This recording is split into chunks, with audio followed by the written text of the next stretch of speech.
So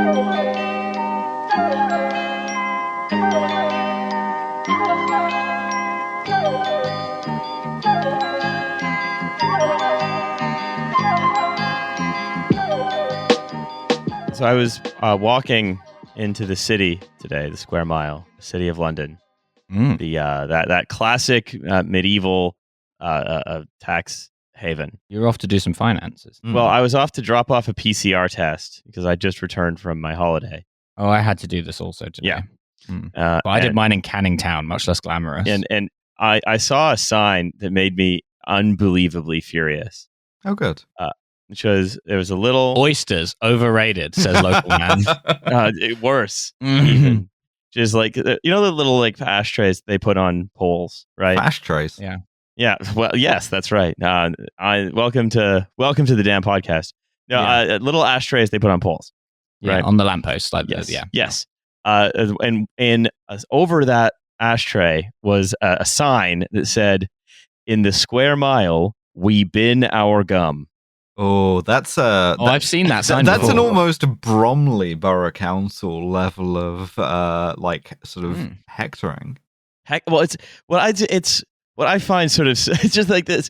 Little Singapore in more ways than one. Here we are in like the drug money laundering capital of the world, and there's a little sign that has the condescending tone of a school marm, Yes. like to not litter around the drug money laundering capital of the world. Yeah, because otherwise you'll upset the money. Yeah, you can't be upsetting the money. And the drug money is the best kind of money they launder, to be honest with you. At least drugs are cool. That's right. Know? People need drugs. I get it. I understand why organized crime has to step in where to the cope government with all of the refuses to gum on the legalize. streets. Exactly, yeah. Yeah, well, you see some gum on the streets, do some coke about it. Hi, everybody. Yeah. It's all Welcome the to startup Trashfuture. money I object to. Welcome to TF. Don't upset the money. Yeah, you go. We're very with Season 4 motto. The money's very tired. Yeah. No, it's TF. It's us. It's Riley, Allison, Milo. Yeah. And in the TF, And no one else. in the TF studio, we bin our gum We as do. well. Mhm. No, it's We bin our gum. Laden. We bin our This is gum. 9/11. We respect our bin men.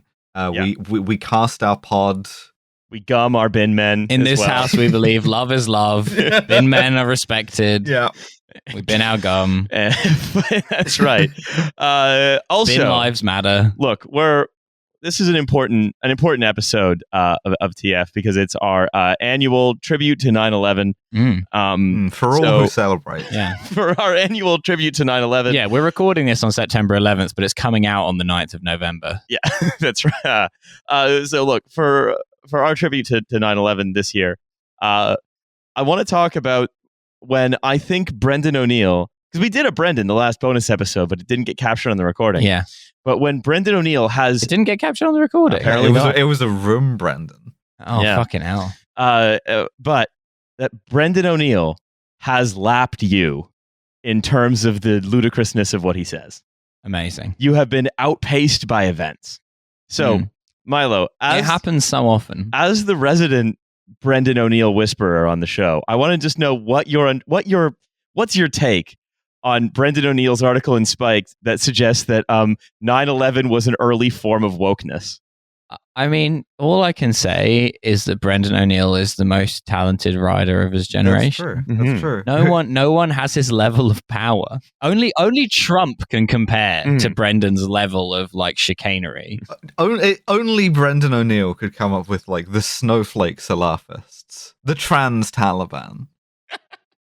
I think that the thrust of the argument essentially is that because they didn't have the normal demands that terrorists have, like specifically to release prisoners or whatever, or like because they didn't have a set of material demands, therefore they were doing identity when you think about it, it's the ultimate form of identity politics. Yeah, because it was directly encouraged by the U.S. government as a plot to make woke capital.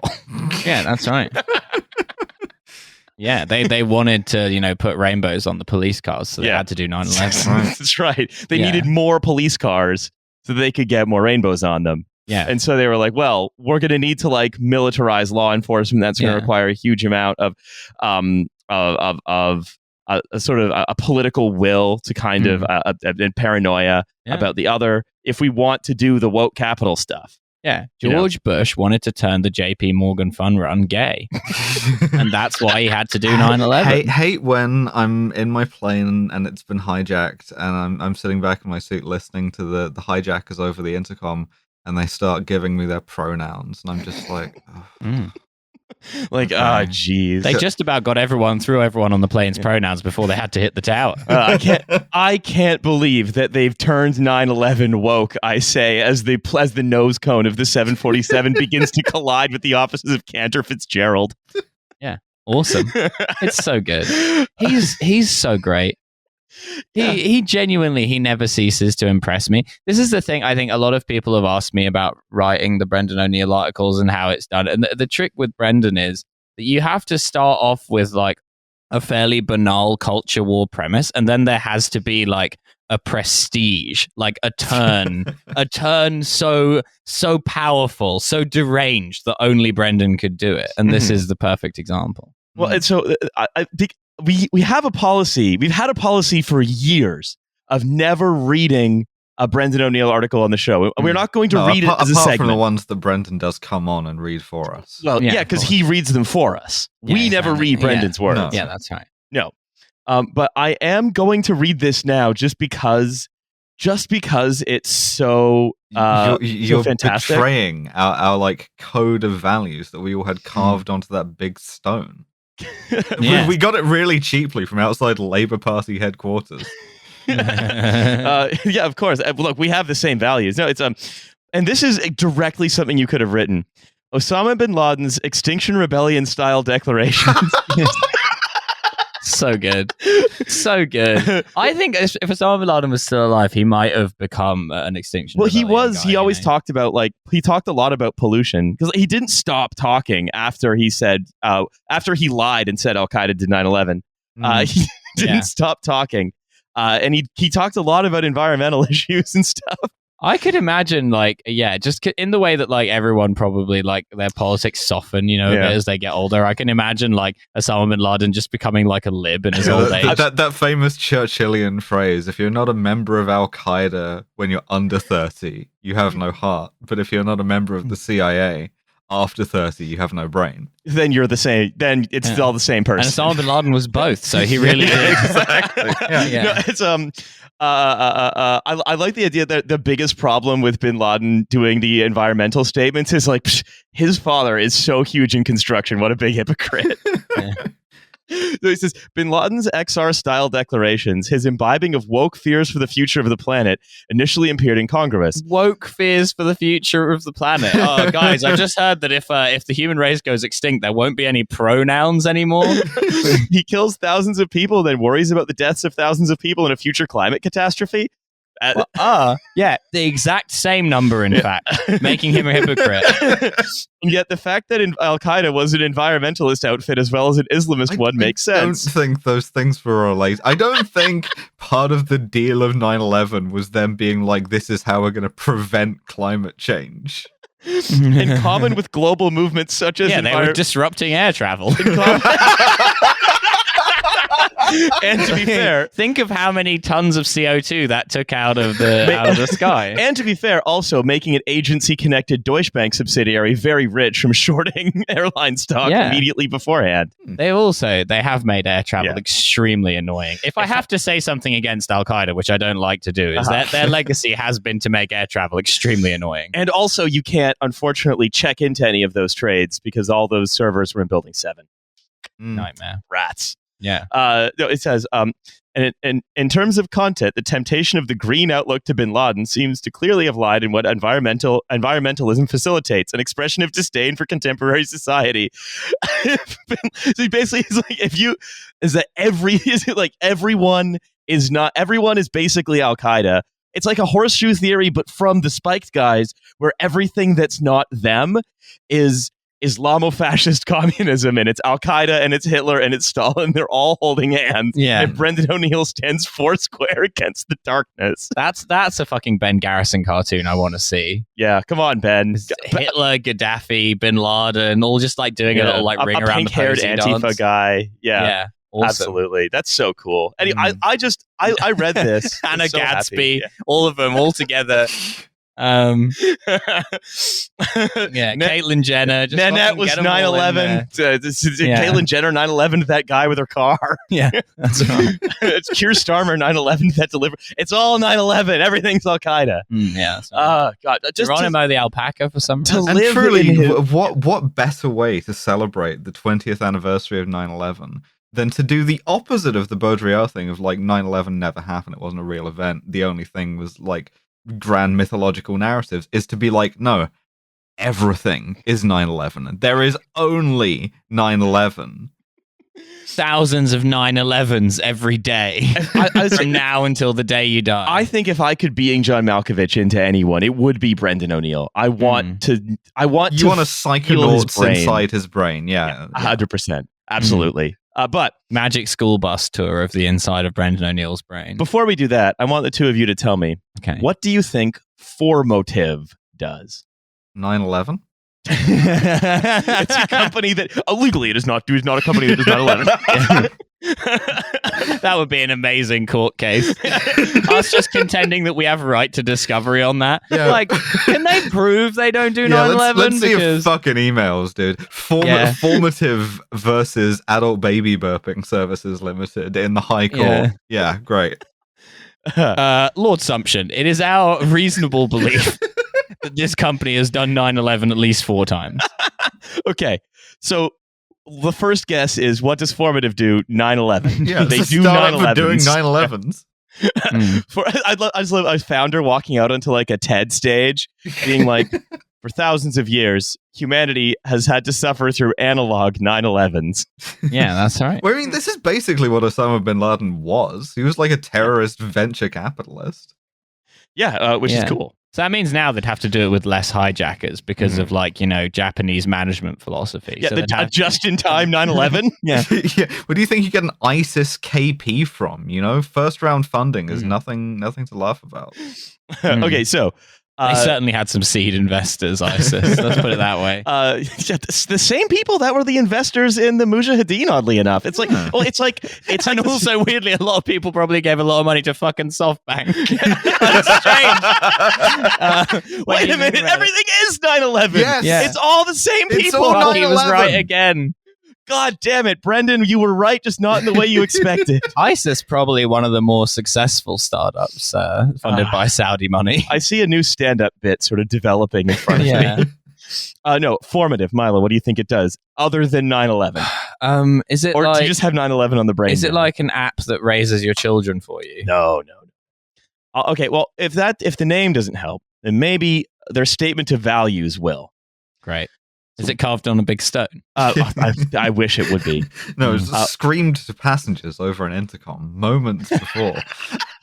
Al-Qaeda stolen land acknowledgement over the intercom. We believe we're only successful as a team. We're a scrappy, collaborative group that's open to challenging each other and believe in learning something new every day. I'm not hearing anything that Al-Qaeda couldn't also have believed. Okay. All right, here's 6 more things. Here are their 6 values. Work ethic. We look at each day as an opportunity to get better for our team, ourselves, and our customers. Each day is an opportunity to do 9/11. Great. Ownership. We believe in each employee having only responsibility. One opportunity to do 9/11 a year. We believe in each employee having responsibility and accountability to deliver. Okay. Yep. 9/11. Yeah. Each employee did certainly deliver. Look, 19 out of the 20 were pulling their weight. Yeah, that one guy should have got up earlier. Yeah. Well, it's the Flight 93 at the end of the Agile sprint. They had to do their reflections session, and it was an opportunity for them to learn and grow as an organization. Unfortunately, they attracted some regulatory barriers after that. Yeah. Love to do the 9/11 WOD. They got regulated out of existence. Keeping the small entrepreneurial organization. Okay, curiosity. We look at each day as an opportunity to learn something new, not as an opportunity to prove what we already know. Yeah, like about the, tensile strength of steel beams, for example. Compassion. We care how others feel around us, and we take the necessary time to understand their points of view. Oh, well, that's not just their pronouns. That's not very Al-Qaeda. Yeah. I'm starting to think these guys might not actually be Al-Qaeda. Well, you'll have an opportunity to change your guess once I finish reading the values. Self-awareness. We know our strengths and weaknesses and aren't afraid to ask for But help. back to Al Qaeda. Yeah, it's classic Al Qaeda shit. Integrity. We have the judgment to do the right thing, even when it's not in our own self-interest. It's pretty Al Qaeda. Yeah, that is pretty Al Qaeda. Yeah, I mean, those 19, you know, you had to say they were part of something bigger. Yeah, exactly. It wasn't about them. It was about the work that they do. So I'm going to go back to the guesses here, right? Formative. Before I read the first line, right? It's formative. Formotiv. Is it a driving thing? No, nothing to do. It is something that you interact with purely online. It never ceases to amaze me 9/11? the extent to which it's impossible to guess what these startups are. From everything they say about themselves and from their name, other than parts where they directly say we do this, is like you could not possibly guess. Yo, it's because it's because the technology industry is not real. Yeah. Also, right. To say something you only interact with online, to me, that's like fair enough. 9/11. But also like all of my jobs. Mm-hmm. Yeah, true. So, is it Lithuanian uniforms? It wasn't too long ago when most financial service transactions were done face to face. Is it like Zoom for your bank manager? Close. Okay. It's like, whether you're applying for a new credit card, a mortgage, or a life, I should say, this was given to me by Jathan from our friends at This Machine Kills. Whether you're applying for a new credit card, a mortgage, or listen to This Machine Kills, or a life insurance policy, you would likely sit down with an agent and fill out your application. Yeah, it's not a Zoom thing. It's a fucking computer. Yeah. You're talking to a chatbot that is going to tell you that you can't get life insurance. Close and more sinister. You're talking to a chatbot that can see you and can judge your gender and race and things. You're talking to Smarter Child, but he's been radicalized to Islam and is doing 9/11. Yeah. Closer. Alice is closer. Oh, what? You are being spied on by this thing. Oh, cool. The agent, like any good salesperson, was trained to read your body language and behavioral cues. But now that people fill in forms for financial services products online, it like watches you while you fill out the form. There it is. Oh no! Oh fuck! It's just the job interview phrenology thing again. But it doesn't use the camera. Oh, so if you what does it use? Well, it's basically do a key. Do I move my mouse like an AGP? Satellite imagery. Well, Alice, that's basically what it does. If you hover your cursor over like the box, if you're filling out like a life insurance application, and you like write down that you smoke like I don't know once a week, and then it's like twice a week, and then you delete it and say once a week, that makes your application suspicious. Cool. Right. Yeah. So it says this they call digital body language. This is the dumbest shit I've ever heard, right. And it's also not gonna work. No one's ever clicked on the wrong thing. No one has ever paused hovering a cursor over the how many units of alcohol do you drink a week, trying to remember what a unit of alcohol is. Yeah. And then just clicking the bottom option on the list, which is I am British. You are instantly arrested. Assume the worst. Yeah. Oh no. It was a classic honeypot. Yes. But what if the agent was blindfolded? What if that? Kinky. Okay. Yeah. What if you're spanking the agent with this big paddle? What if the agent's been a naughty little girl? What if the agent's being tied up and pissed on? What then? Would you be interested in doing that to an agent? Yeah. For example, this form is weird. Yeah. What if someone like me, for example, enjoyed being choked and gagged? How would you feel about that? just as food for thought. You're taking a while to fill in that box. You think you might want to just come and fill in my box? Oh, no. Hey, what if you came and stamped on my balls? What about that? But what if they were that insurance? Yeah. It would make their job of reading and reacting to your body language impossible. The digital transformation, DT or capitalized, has blindfolded companies by moving their face-to-face transactions online, and most don't even realize it. But in 2017, we said it never worked. People could just lie to you. Like it never worked. What? Do they honestly think that like if there was like a foolproof way as a salesperson of telling if someone was lying about something quite trivial that you wouldn't even feel nervous lying about, like how many units of alcohol or whatever, like that, like the cops might not have tried that. Like, do they not think that like... It's in 2017, we set out to solve this problem by creating Formative. So it's Formative, right? A digital behavioral intelligence platform that helps companies understand user intention like never before. Using our patented... Yeah, not at all. Using our patented digital polygraph. We named it after a thing that doesn't work. Yeah. Yeah, we named it after a thing that famously like railroads people into like false... Using my fucking digital orgone engine. Awesome. Would you be interested in getting into this digital orgone engine with an insurance agent? The insurance agent being hooked up to the polygraph, but it just gives you electric shocks. And being like, yeah. I'm 8 feet tall. Ooh. We're able to analyze thousands of behavioral cues, reading someone's digital body language, information collected while they engage with a form or application. Our AI models, so Magic, digest this information and allows our customers to understand and optimize user experiences while predicting and reducing all fraud in real time. So the in-person customer, this is from a presentation, in-person customer, bullet point 1, signs of confusion and frustration, you can assist applicant. Highly engaged or motivated, cross-sell the applicant. Nervousness or changing answers, investigate further. So basically they're like, it's saying like, yeah, if someone's like really busting through the menus, you should try to sell them some more things. Yeah. You know, maybe they'll bust through that menu without noticing. Yeah, they're not just in a hurry. No. That means they love applying for insurance. Yes, they love it. They want to get more stuff. Yeah. Or if they're confused, daddy. If they're confused or frustrated because maybe... Also, what's the difference between someone who's confused and frustrated by answering all of these invasive questions about what you do for insurance and someone who's nervously changing their answers? Don't worry, we'll definitely be able to tell.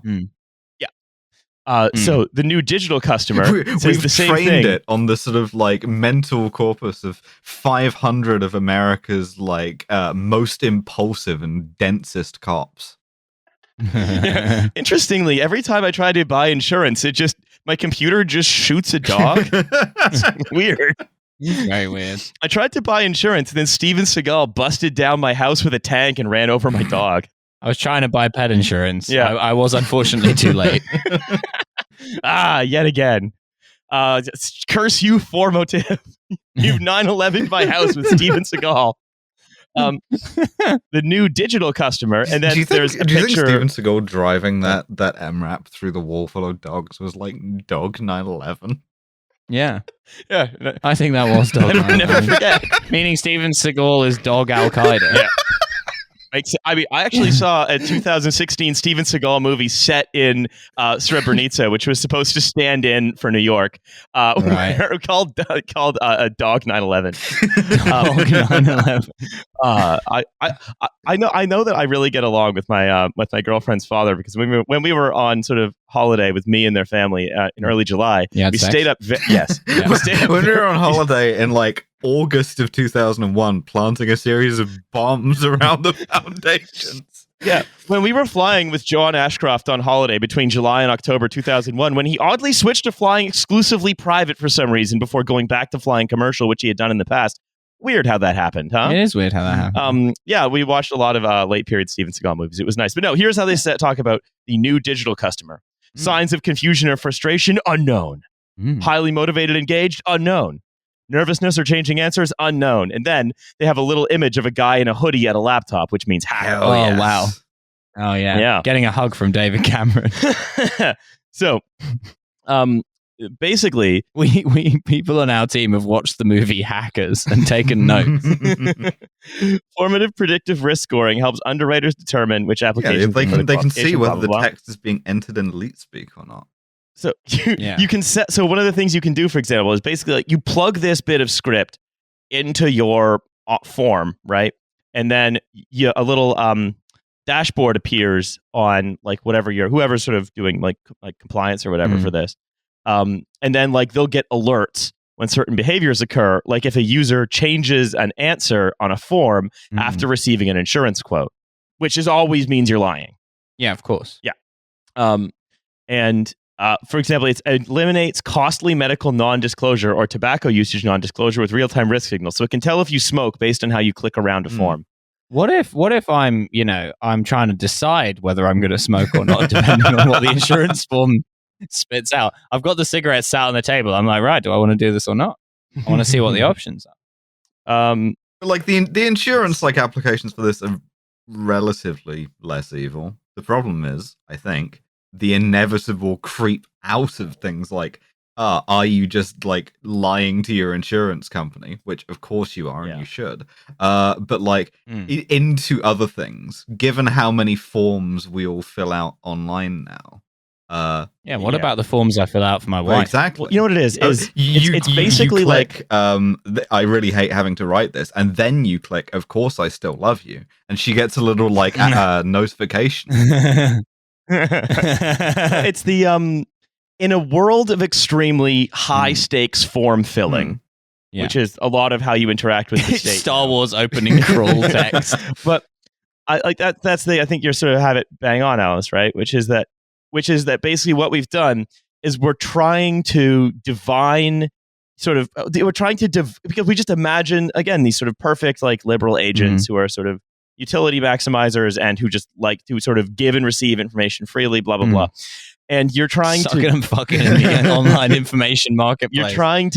You're trying to detail, right, based on the tea leaves on chicken gizzards. You're trying to derive information about them from which you can make choices. It's the same thing with things like university examinations. When we've like been trying to do those remotely, there is no practical way to prevent people from cheating in a remotely done exam, and so the only answer, in order to seem like you're doing something, is this kind of like security theater where you try to like get a computer that's running a magic 8-ball on it to interpret mouse clicks.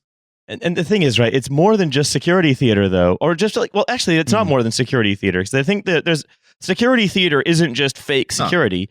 It also randomly targets people with punitive measures, right? Because it has to be seen to. And I think so. Like, if you're, I don't know, like filling coming back there and slapping their tits. if you're filling out like a home office form or whatever, and they decide that you move the mouse like an overstayer, that can kind of railroad you into a lot of bad consequences. Basically, the mouse like an overstayer, based on just some shit. But also, they only have to do that like a percentage of the time for everybody else to get the message that like, oh, I should be frightened when I fill out this form. Yeah, it's like it's the just the little bits of control that you have over your life. Silicon Valley idiots are busy trying to take away, but by subjecting you to live in the world of like paranoia with friend computer who's really worried about like how fast you're typing. Yeah, so good. It's great. All right. You want to talk about Britain a little bit? Oh. We can keep talking about Formative. I could go find some other stuff out about them. No, let's talk about the bad place.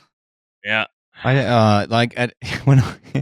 Having just arrived back into Britain 2 days ago, I had been during our holiday in Croatia, I'd been bitching to my girlfriend about like how annoying Eastern Europe is.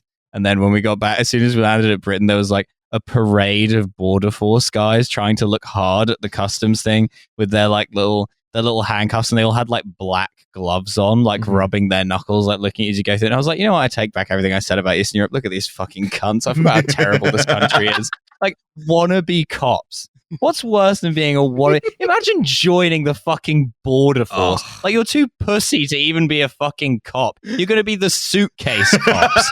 You're going to be the fucking passport cops. What the fuck, man? What the fuck is wrong with you? How little pussy do you have to get in your fucking life to join the fucking suitcase cops? I think the thing with border force is like you have to be unusually racist. Cruel and unusual racism. They used to be called the border agency, and then that wasn't hard enough. Exactly, so now they're the border force, like a branch of the army. They brought in some ringers from Dave Courtney.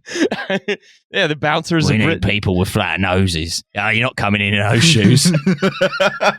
Britain adopts a door policy. Winking you back. No bottles of water, mate. Sorry. Well, what do we have here? All right. No, so I wanted, this was sort of a long discussion just of things. You've had enough sunshine. things to do with how sort of Britain is going and its politics are poorly. going. So I wanted to start with this, which is Young Labour, the youth wing of the Labour Party, which is sort of much more, for those of you who don't know, is much more associated with its left. Much like all young people are. Yeah. So and this is in the context right now, which we'll sort of talk about a little more later, of like the Tories tax raising themselves into the first minor poll lead in one poll by Starmer's Labour since ever. And yeah, Keir Starmer's Labour playing the incredibly clever game of simply not being the Tory party. Yes. So that is the extent of their policy, is just like standing there and going like, well, we're not those guys. And they've only just figured this out after several months of being the Tory party. What if we tried saying we weren't them? Ooh, I don't know. No. So, but while this is sort of going on, right? The sort of the focus of the or at least the focus of sort of much of the bureaucratic machinery seems to be on trying to disaffiliate and punish anybody associated with Young Labour. Yeah, of course. This sort of only came to a head. They can only kick left. Yeah. So this all came to a head when Jess Barnard, who is the leader of Young Labour, basically received an email from a Labour disciplinary committee saying, you are officially under investigation for 2 tweets you've done saying that transphobia is bad. Again, it was because she nervously moved her cursor over the tweet button. But like, again, with the border force thing, it's like internal party disciplinary people, very much the wannabe cops vibe. Well, it was there was the email itself. I remember reading it. Had this very hectoring tone saying, "What, don't you regret your again referring to 2 tweets? One is an email and one is a Facebook post." Awesome.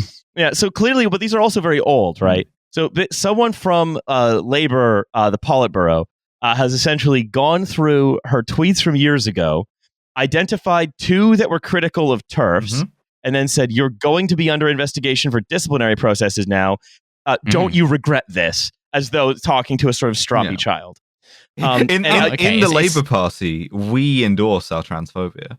Yeah, literally, that is true. This is what is awesome about the Labour right and about Britain in general. But this is a great example from the Labour right about how, like, in their unending quest to get away from the rampant Duce Stalinism of Corbynism, they've managed to invent the NKVD. Like, would you like to recant this? We advise you to recant this. Well, otherwise, you're going to come with us to a basement and then no further.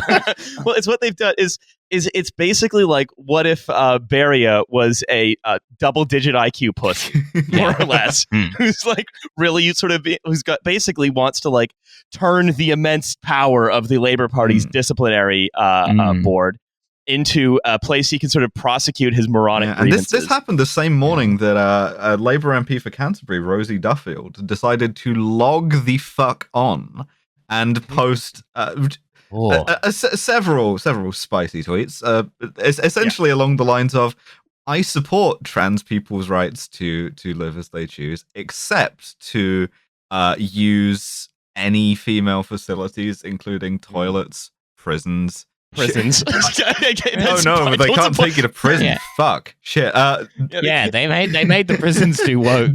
Domestic violence. Use prison. Fucking changing rooms. So like, and so this prompted a lot of controversy, some resignations from the Labour Party, but none from people who like. Yeah, good. There should be more. You know, more of those. But I think the thing. One of the things to sort of, I think, build to here, really, right, is that we all know that they will endlessly support Rosie Duffield, and they will endlessly try to find or invent reasons to try to, remove the Jess Barnards, right?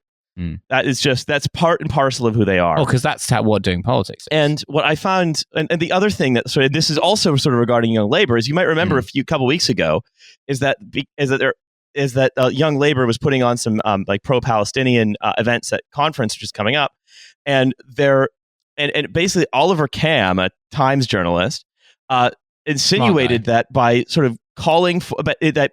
By supporting Palestinian, by engaging in solidarity with Palestinians, they were calling for the destruction of Israel, and therefore, his words, a second Holocaust. Oh, that seems like a reasonable point of view. Yeah. And the thing is, right, it received no response from the leadership at all, because on this issue, they've decided that the opinion that anything that remotely looks like Palestinian solidarity is basically calling for a second Holocaust, and it means that if you're going to it means that you're going to basically leave your own youth wing of your party out to dry when they're, again, a massive high-level journalist says this, because you're like, well, I guess we kind of have to believe that too, because because we painted ourselves into the corner of just we're saying, well, what we're going to do is we're going to agree with everything and apologize for everything. And so we're going to leave ourselves no room. If you're going to say that to us, we're going to say you're right and we're sorry. Yes. And that's all they can do. Kistam has a busy day of like, I don't know, like 5 hours of like hanging out doing Bohemian Grove stuff in front of a big statue of Neil Kinnock, and like another hour and a half of apologizing. Yeah, well, because that's the thing. If anything you do that left-wing, that's anti-Semitism, because there have never been any left-wing Jews, and we all know this to be, and it's not anti-Semitic to say that either. It's very important to point that out. So it says, it's that, number one, like, this is where we are, right? This is where sort of our situation, not we as in the Labour Party, we as in the general sort of politics of the country. Unfortunately, we as people who live in Britain. And it feels like being like shackled to a dead moose that's just been kicked off a cliff, and you're just like, oh, for fuck's sake. Just like everything, like as banal as it even is to talk about Brexit, just everything is just like an unending, just like, I see some other people who live in the same country as me have decided to just fuck everything up once again. There's a song I actually quite like by a producer called Clouds, called "Chained to a Dead Camel." So you should check that out. Guess what it sounds like? Yeah, that sounds like living in Britain. A lot of that. Yeah. So one of the reasons to talk about this, right, is that there is probably going to be, or at least a lot predictions a Mug's game. I'm not in it anymore, but there's my this friend suggestion Paul, that there's, who is an octopus, has suggested that there will be an early election. But he was hovering over the yes and no while he was doing that, so we're not sure. And so I'm going to put the marker down if there is one. I'm going to say you actually should do a lesser of two evils vote for just to reduce the share of the Labour Party in any way that you possibly can. Because these people need to be shown how much they are detested by the people they clearly detest. This is not going to be an issue for listeners in Scotland, for whom, go ahead, throw your vote away. It doesn't matter. Yeah, exactly. And my actual worry about this, right, is that because the Tories have done this sort of tax rise to pay for social care, tax, of course, on people who work. Obviously not, of course, anything else. Raising the marginal tax rate for graduates in Britain now with a student loan to like 50% over £27,000. That's what you're awesome. So you have a student loan, that's your tax rate. Yeah, exactly. And my worry, though, right, is that I feel the least funny outcome is that Labour does like better than expected, right? And they can sort of, that will, number one, sort of prove their odious point that's, politics as elite consensus, which is seriousness, is the only way that it should be done. They'll be insufferable. We're not even talking about like Keir Starmer like winning a majority or anything. We're just talking about like exceeding the polls. Oh, a majority is impossible. But like completely getting a couple of points more in the polls more than expected. Just the worst Twitter experience you'll ever have. And like the thing is, if you're going to do politics the way that they have fought tooth and nail to do it, right? Which is the politics of retail politics, which is, well, we're not the other guy. Then they want to be the Democrats. Then all you can do is you can only rely on demographics. And I think there's one thing, right, that has there's one demographic trend that kind of is on their side, which is like, so Scotland's gone. 17% everyone hates them there. I saw in one poll. Yeah. Suffering from the effects of long Richard Leonard there. Yeah, that's right. And then but the fact is, the one thing they have on their side, right? The only thing that they can really bank on is that Jess Phillips, the unbridled charisma of Jess Phillips. The one thing they unleash her, unchain her, let her loose, feel her roar, and she will vanquish them. Gorka, how did you get in here? Yeah. Well, they think the thing that they have going for them, right, is because they have did everything in their power to denude themselves of anything other than elite consensus formation politics, just relying on people having a brand preference, basically, is London. Because London is London's like a machine, right? Sure. It sucks young people off. London is a big machine that sucks you off.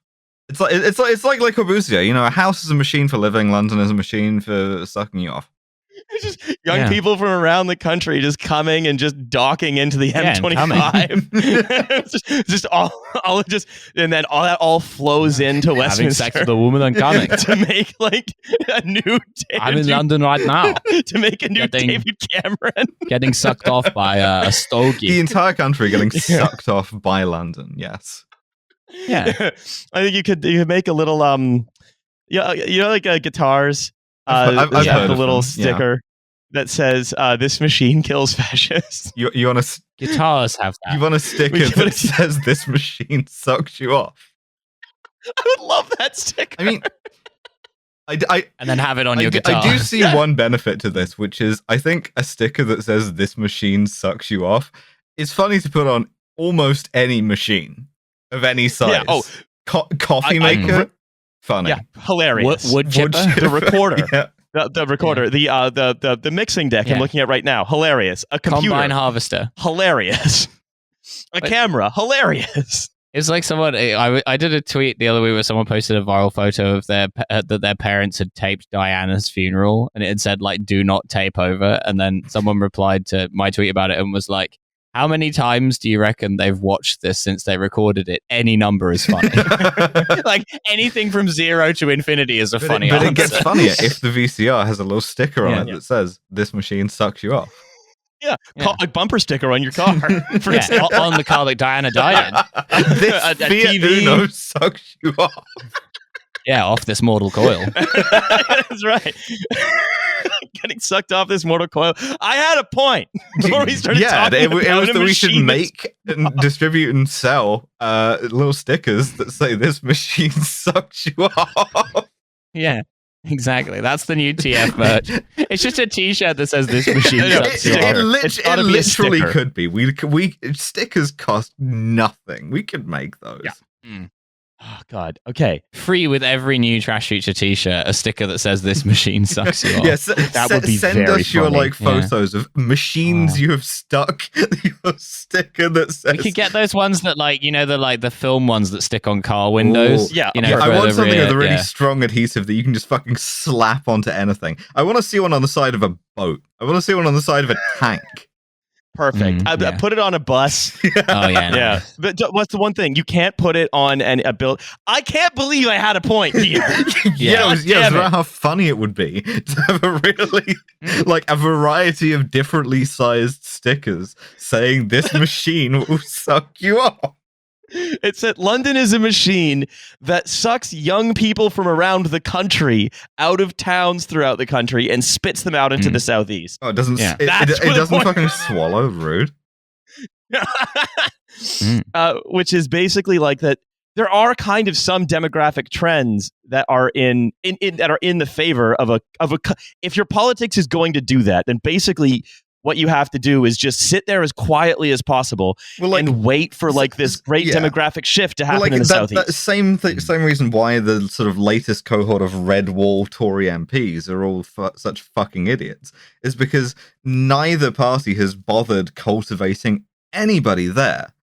Same reason the Scottish Labour Party is the best we could have done was Richard Leonard was because there's just an absolute charisma vacuum, because anybody who had any talent or any like affinity for anything just immediately got sucked off by the machine. Yeah. All well in the heart of the machine. Very well indeed. Yeah. Very, very well. But, all best DC. But what sort of prompts me to sort of think about this, right, is that because there is this tax rise of about 1.25% national insurance, it's going to pay for all extra NHS surgery procedures for the next 3 years. Which then is going good. to More tax. Good. Yeah, fine, whatever. Yeah, just tax someone else.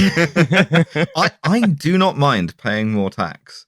Yeah, I'm like sort of neither here nor there. I think like, look, I'm neither here nor there about it. I like good public services. I'm willing to pay for them. That's fine. It would be I nice wish they would if make this someone else happened, pay. because I have zero faith, even if I pay this new tax, that it will actually provide like good services, because we're not capable of doing those anymore. Oh God, no. Because like it's even It'll just go to some fucking like private pockets, Serco or like fucking G4S.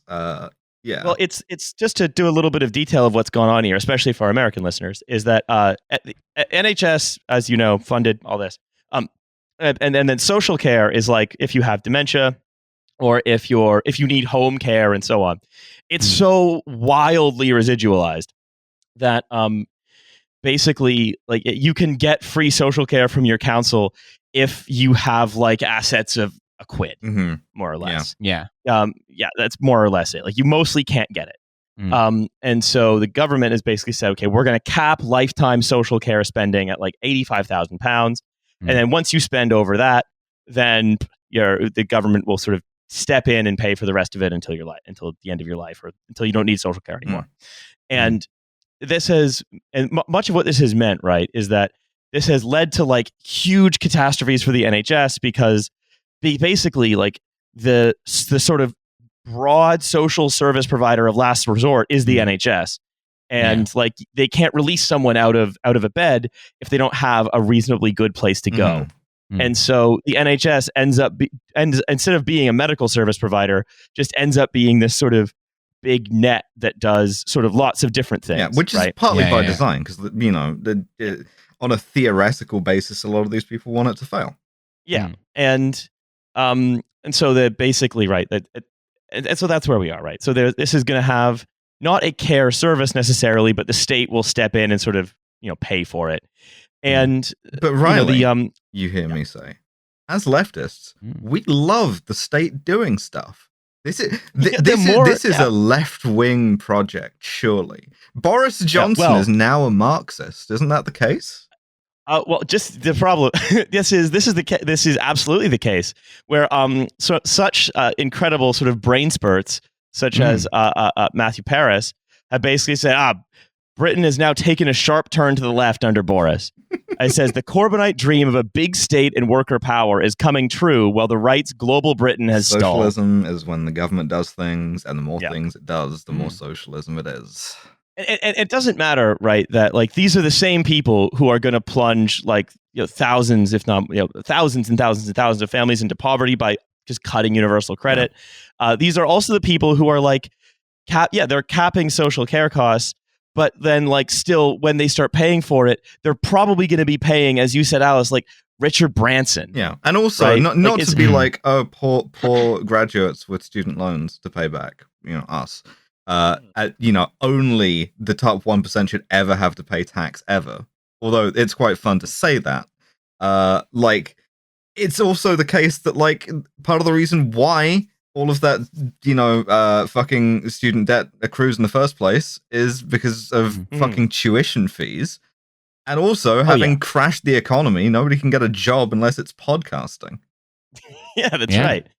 And I mean, again, like we're not sort of our political media ecosystem is almost uniquely ill-equipped to handle this by looking at just like, because I think what the Matthew Paris's of the world has done is they've confused a vaguely functional state with one that is essentially of a socialist character, because they've been that sort of capitalist realism, right? Yeah. Yeah, capitalism is when nothing works, and socialism is when like some stuff works. Yeah, and there's this whole thing, right? There's this freak out up now. It's like, oh, where have the real conservatives gone? Have we finally? Do we finally have the kind of national conservative that's been sort of predicted for eons as the thing that sort of squares the ideological circle of why all these sort of ostensible free marketeers suddenly love the government so much, right? And it's like, the red wall sort of won't love this or whatever because the red wall will like this or so on and so on. They're sort of trying to read those tea leaves again of like who will care about what sort of tax rise where. And it's like, number one, the red wall, it's an illusion. It's all made up. I don't know if Matthew Paris was shaken as a baby or something, but it would be implied by his level of analysis. Where do you get off being like, now the Tories, the left wing? It's just like, mate, like Priti Patel is Home Secretary. Is that glancing off your fucking brain? No, the thing is that they think that they're economically left wing but culturally right wing. Yeah, and columnists love that, and they're half right. Columnists love that because it allows them to square this circle. Right. It allows them to square a circle where they have to explain the phenomena of the last 5 years.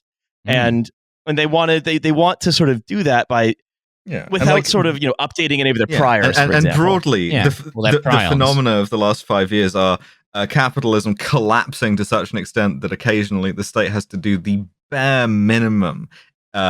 Like for ideological reasons, it does the least it can possibly get away with to try and kick the can down the road. But every time it does, somebody goes, like Matthew Paris leans out of a window and goes, "You just kicked that can. That's fucking socialism." Yeah. Matthew Paris with a brain, the sort of consistency of a half-chewed Farley's rusk soaked in milk, sat at his desk, typing using his entire palms. As he attempts to bring some order into global events which he has not understood, not only for the last 5 years, but I would wager for his entire fucking life. Matthew Paris, you stupid fucking cunt. Shut the fuck up for the rest of your fucking life. Feeling quite shaken by that, Milo. Yeah. I was hoping you'd be stirred. Right. So this is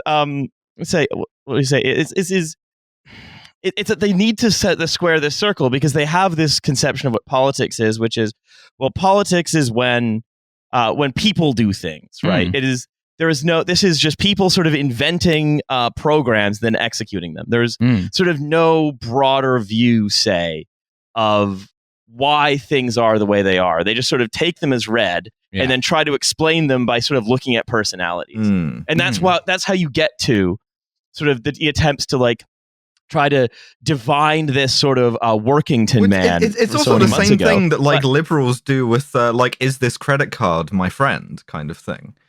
It's like so relentless commitment to never doing anything in the slightest bit materialist. So your credit card can be your friend if you take enough PCP. So all you do is personalities. So you end up with like Girl Boss Pelosi or whatever. And so what's in this whole sort of this question sort of, is the Tories becoming socialist?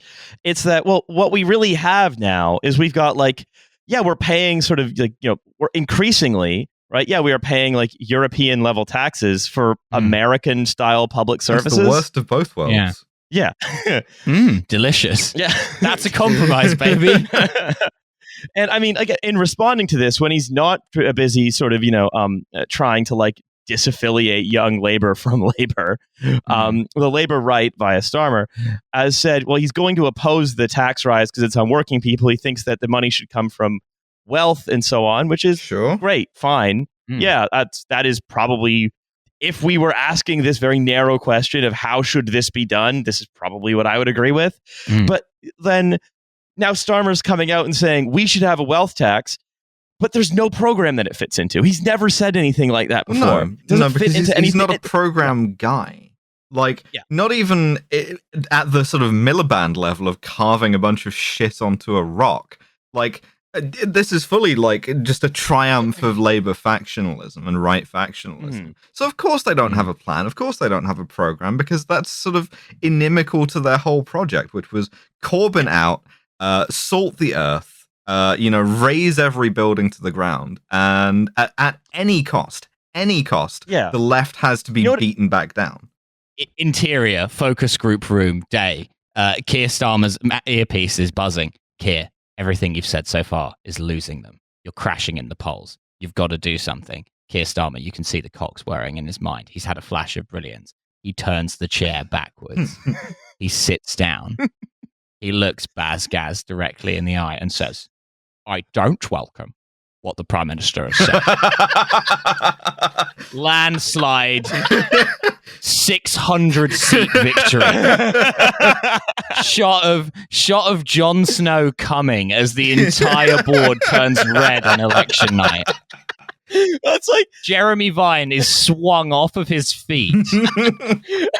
I think like it's like trying to ask the Labour Party now to like have a set, because the thing is, if you're committed to not having a program because your whole thing is if you have a program, then that's not doing what the voters want because the voters voted for the other program. Yeah.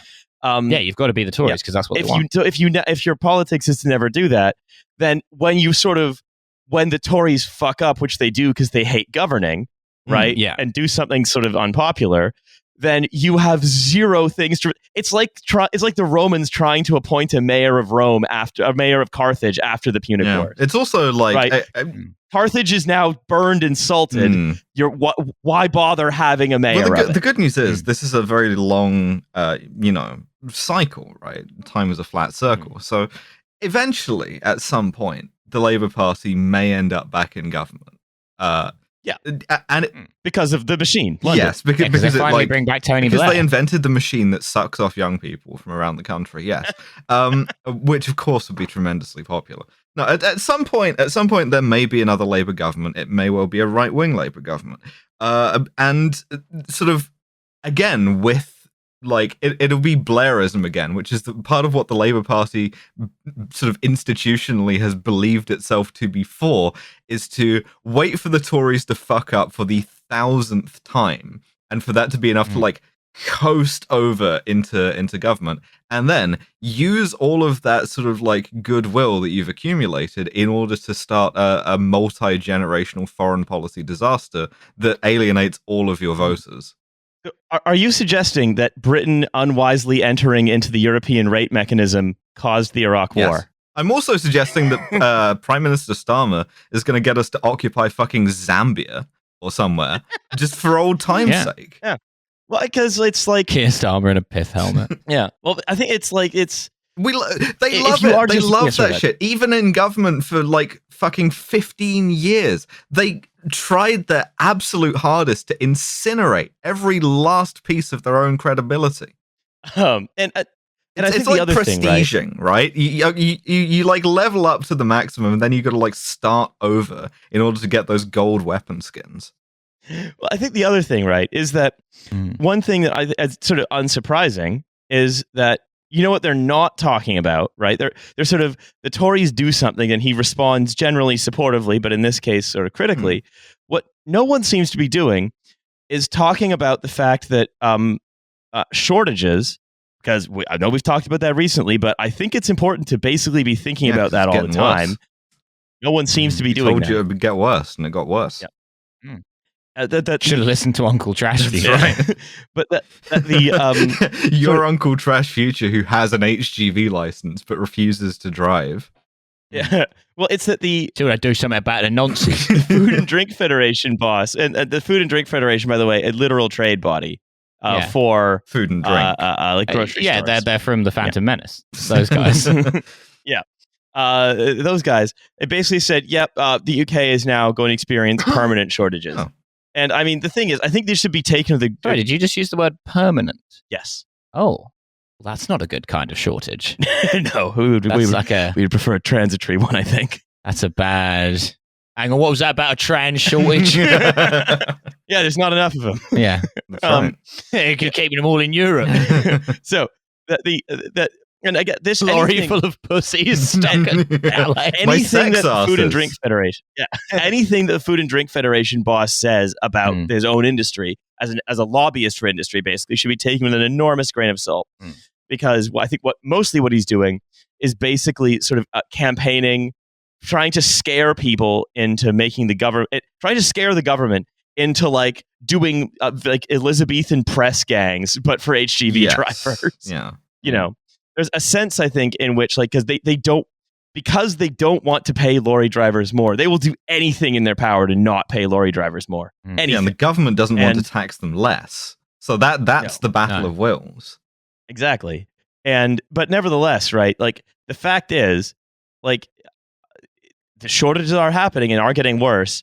And it's because the just-in-time supply chain system is great and has never gone wrong. Permanently fucked, and there is nothing there with which you can build a new set of supply chain. It has no elasticity. There's nothing built into it that can absorb any kind of shortages. Stuff by the like, it's feast and famine, right? Stuff backs up on one end, and you get like oversupplies, and you end up with farms having to like dump milk or like slaughter pigs or whatever. And then shortage on the other end. This was basically every day when I bothered to show up to lectures at business school was them patronizingly saying something like, the most genius system ever devised, just-in-time supply chains, because nothing is wasted. And then me just being like, hi, first-time listener and first-time caller, isn't that really stupid? Yeah, like it saves money in like a perfect frictionless world, but also in reality, what happens is it just goes wrong like every fucking day, and then you lose money. And then they're like, shut up. It's Japanese. The Japanese have never been wrong. When have the Japanese ever done anything bad? I'm listening. Come on then.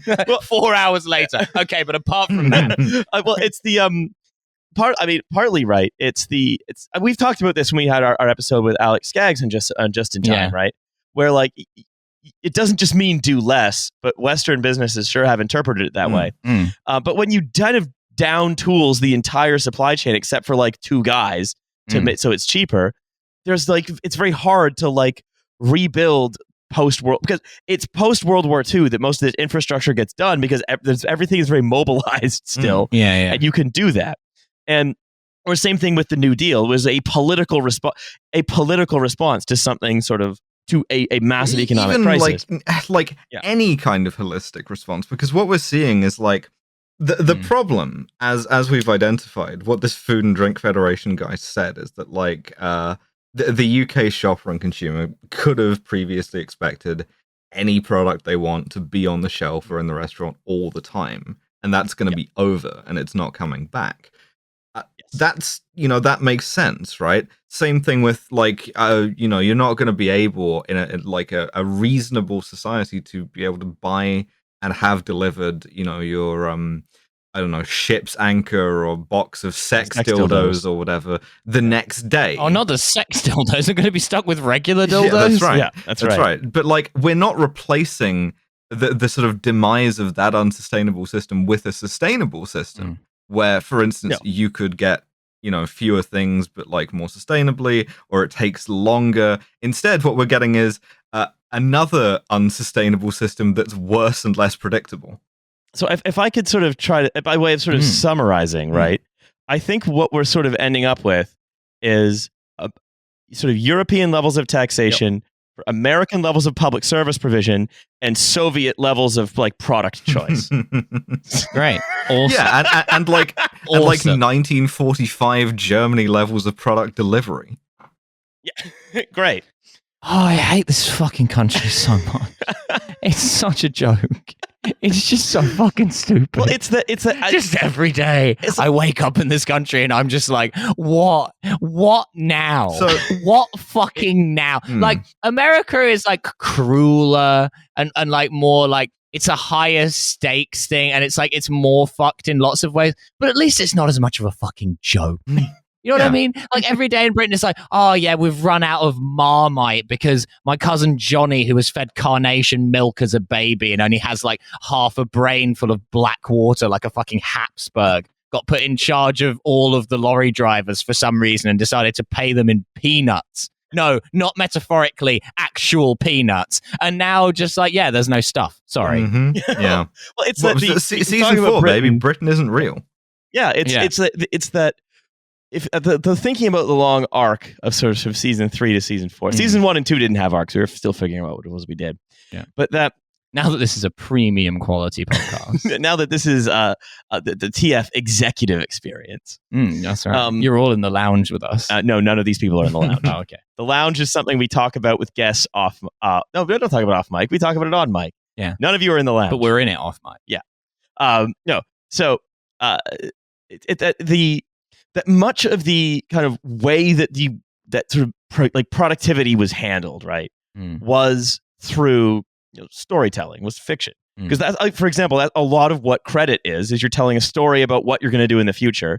And if someone believes, if a rich person believes you, then they enable you to do that. And the percentage of time the loan performs is were you telling the truth or something like it. Yeah, which they tell by how you move your cursor over the form. And I think and that logic, right, the sort of trying to trying to create and manage our sort of short-term future expectations and just sort of and do that in a very ethereal way, right? So much work now is purely communicative because and much of the stuff that and much of the actual stuff just isn't getting done. It's not even getting done by robots. It's just not getting done. And what happened is that sort of bumbled along sort of with a sort of you might say its contradiction sort of heightening and things getting worse and worse and worse. And the burden of all of these expectations sort of getting bigger and bigger and bigger and bigger.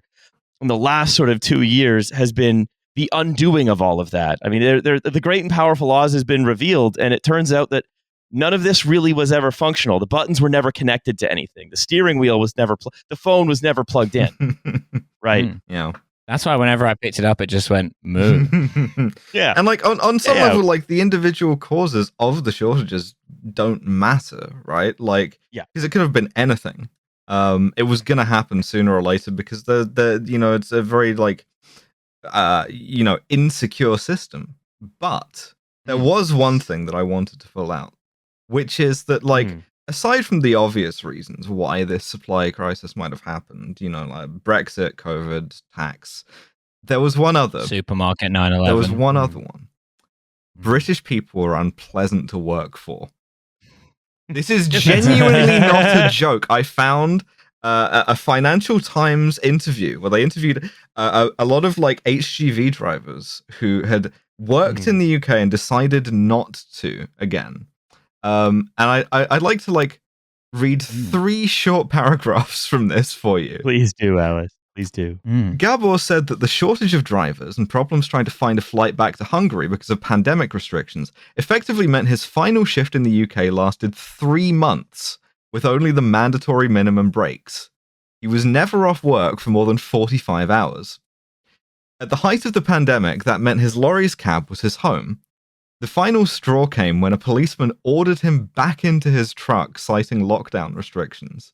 I was not even allowed to take a walk at the end of my shift, he said. With a bad back and a family waiting in Hungary, Gabor decided he had had enough.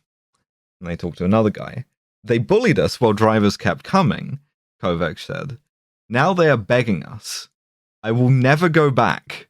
I like England. It's a great country. I will take my family there one day, but to work the way they treat people, never again. Jesus. Oh, not fucking pigeons coming home to roost. The fucking consequences of my own actions. Well. Yeah.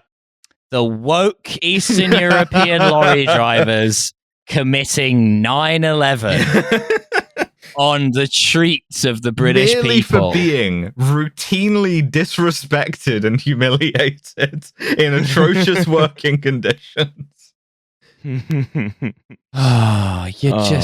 Fuck. Just fuck. Great. It's pretty good. Yeah. Britain's not real. Anyway, I'm tired. It's time for me to move on. Shuffle off this old dusty and get sucked off. Yeah. We all have to go back into the machine. Yeah. It's time to go stand around the M25 and sort of, get sucked off so that the Tories can build a giant statue to Moloch. Yeah, I can get sucked off by the machine that sucks you off because my dick is so long it stretches from Glasgow. Yeah, the big sucking off machine. Right. Yeah, that's right. It's prehensile, like a little cartoon. It just follows the course of the M8 downwards. Mm. Alice tried to get her dick removed, but actually it just accidentally just stretched it. If anything, it's bigger. Yeah. Curse you, Britain. Alice is in that Danish kids cartoon now. All right. What? All right. It's time for us to... Do you not remember when the Danes made that cartoon for children about a man with a 10-foot long penis? Truly, I do not. Goodbye, everyone. That was basically that was the inspiration for the Johannes Vonk not or Jaap Van Hoot or whatever it was, the other guy from the Clockheads, who said, not pornography starring children, that's disgusting. Pornography for children, which is educational. Jaap Van Hoot. Jaap Van Hoot. That was the guy's name. When do you think we're gonna have another Clogheads record reemerge? Soon. We've got one in the works. I just need to we've not. Nate and I have been ships passing in the night recently, but I think this week we're going to be working on it. Well, this week you're going to be finding it, I think is what you mean. Oh yeah, we're going to be in the warehouse going through all the old boxes of tapes, seeing what shows up. Using our long prehensile dicks to sort through gross. all the old 8-tracks. You know what? Gross. That's really gross. Also, use a short prehensile dick. Just before, like a Roman would have. Yeah, exactly. Just before we go, though, I did notice that tomorrow's political cartoon in the Telegraph is Boris dressed like Lenin and the words "conservatives" written with a hammer and sickle in place of the C and the T. We will be sending a cease and desist in relation to our Soviet Union but shit and expensive t-shirt. I took fucking psychic damage from that. Well, time for me to go take psychic damage elsewhere. Don't forget, we have a Patreon. Subscribe to it. $5 a month, second episode a week. It's got a pretty good deal. Yeah. That's it. Unlike your national insurance, it's not going up. Yeah, that's right. That's it. See you later, everybody. Bye.